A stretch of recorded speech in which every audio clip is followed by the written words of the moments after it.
नमस्कार, शपथ समाचार में आपका स्वागत है। पेश है आज की प्रमुख खबरें।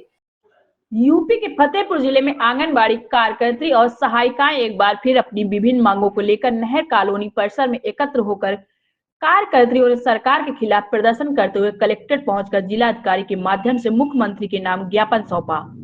प्रदर्शन कर रही आंगनबाड़ी कार्यकर्त्रियों का कहना है कि लंबे समय से उनकी मांगों को नजरअंदाज किया जा रहा है।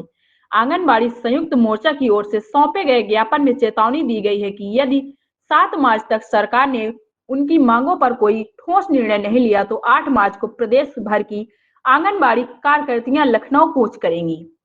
आंगनबाड़ी संघ की जिला उपाध्यक्ष रेहाना परवीन ने बताया कि कार्यकर्त्री और सहायिकाएं सरकारी कर्मचारी का दर्जा मानदेय के स्थान पर वेतनमान, पेंशन, ग्रेच्युटी, भविष्य निधि और 65 वर्ष में सेवानिवृत्ति, साथ ही पोषण ट्रैकर के लिए मोबाइल फोन, डाटा भत्ता और ऑनलाइन कार्य के लिए आवश्यक सुविधाएं उपलब्ध कराए जाने की मांग रखी गई है। संयुक्त मोर्चा ने आरोप लगाया कि आंगनबाड़ी कर्मियों से गैर विभागीय कार्य कराए जाते हैं और कई बार राजनीतिक कार्यक्रमों में भी जबरन लगाया जाता है, जिसे तत्काल बंद किया जाए। यदि सरकार ने उनकी मांगों पर ध्यान नहीं दिया तो अंतर्राष्ट्रीय महिला दिवस के दिन प्रदेश व्यापी आंदोलन किया जाएगा। शपथ समाचार ब्यूरो से जिला उपाध्यक्ष रेहाना परवीन और ये आंगनवाड़ी सहायिका से संघ से जिला अध्यक्ष बसंती सोनकर है और अब संयुक्त मोर्चा बन गए हमारा। और ये शायद प्रदेश अध्यक्ष है किरण वर्मा जी।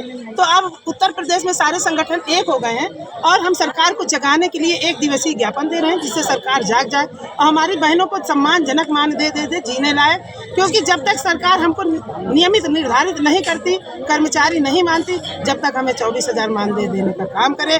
और सरकार जैसे बहुत सारे काम SIR PLI हमको तमाम कामों में लगा देती है, फेस कैप्चर में तो बिना संसाधन के लगाती है। सरकार कम से कम हमें 20,000 रुपये मोबाइल लेने के लिए दे, हमारे केंद्रों पर वाईफाई लगवा दे, क्योंकि नेटवर्क ना होने से फेस कैप्चर नहीं होता।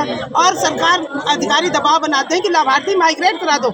माइग्रेट कराने से लाभार्थी क्या गांव से बाहर चला गया जो उसे माइग्रेट कर दे, कह रहे फेस कैप्चर नहीं हुआ तो इनको माइग्रेट कर दो। तो हमें सरकार पहले संसाधन दे, फिर हमसे कार्य करवाए। हम सारे कार्य करने में सक्षम है, क्योंकि बिना प्रशिक्षण के आंगनबाड़ी एक ऐसी कर्मचारी थी जिन्हें SIR का काम पूरे उत्तर प्रदेश में कर दिखाया और सरकार की नाक ऊंची हो गई। जबकि बड़े बड़े अधिकारी, राज्य कर्मचारी और लेखपाल, शिक्षा मित्रों ने आत्महत्या कर ली, मगर हमारी सक्षम आंगनबाड़ी ने पूरे उत्तर प्रदेश में कहीं आत्महत्या नहीं की है। तो हमारी सरकार से मांग है कि हमें जो है चाहे जो भी कार्य दिया जाए, लेकिन उसका प्रशिक्षण दिया जाए, उसके संसाधन दिए जाए। हम हर काम को कर गुजरेंगी, हमारी बहनें किया है और आगे फिर करेंगी। सरकार से हमारी यही मांग है कि कम से कम हमें जीने लायक मान दे।